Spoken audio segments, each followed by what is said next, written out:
Hi అండి, జ్యోతి channel స్వాగతం. ఇవాళ ఏంటంటే కొబ్బరి రొట్టె చేస్తున్నానండి. ఈ కొబ్బరి రొట్టె అయితే జగన్నాథ స్వామి పండగ మధ్యలో చేసుకుంటాం మేము. కొబ్బరి కావాల్సింది ఏంటంటే ఎక్కువగా కొబ్బరి ఉండాలి, రుబ్బు మినప రుబ్బు అనమాట. తిరగలతో తిప్పుకున్న బియ్యం నూక. కొబ్బరి రొట్టెకి ఎప్పుడైనా బియ్యం నూక వేసుకుంటే టేస్ట్ గా ఉంటది. నేను బెల్లం అది తురిమేసుకున్నాను, కొబ్బరి కూడా ఇవన్నీ బాగా కలుపుకోవాలి.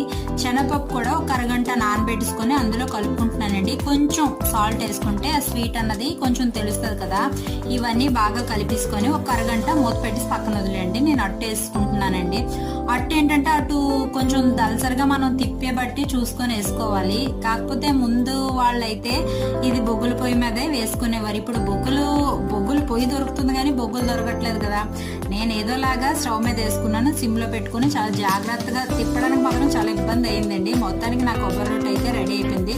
కొంచెం రోస్ట్ గా కాలితేనే బాగుంటది. వీడియో కనుక నచ్చినట్లయితే లైక్, షేర్